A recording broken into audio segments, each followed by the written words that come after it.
Hello everybody, I'm David Ainsworth from the Convention on Biological Diversity. We're here at day 3 of UNFCCC's COP26 here in Glasgow.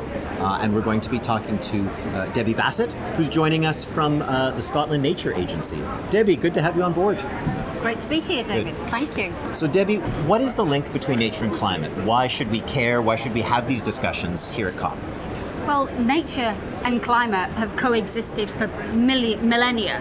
They have developed together, they're coupled, and although we're looking at climate change at this conference, we know that biodiversity loss and the degradation of nature is jointly coupled with climate, and therefore the solutions are coupled.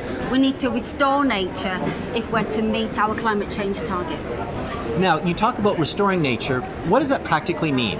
So, for example, we've got lots of peatland here in Scotland, and we've got a whole programme of work now through our Peatland Action Fund, which is rolling out restoration of over 250,000 hectares of peatland between now and 2030 across the whole of Scotland.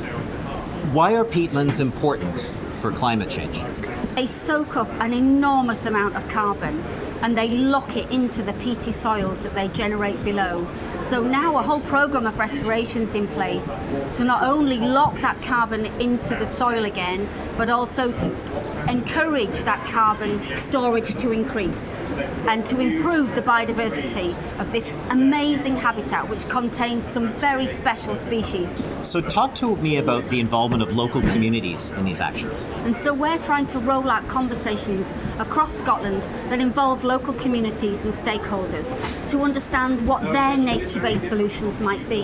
And so we're using a whole series of nature-based solution cards that help us build a local landscape, a local story around what nature-based solutions might look like in different parts of Scotland.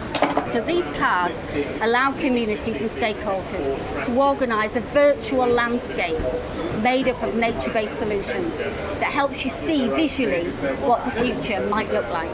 Thanks so much, Debbie, for joining us, and we look forward to seeing you at COP15. We're having a conversation. We're hoping that this is going to be demonstrated as an example of the ways that we will move forward on nature and climate.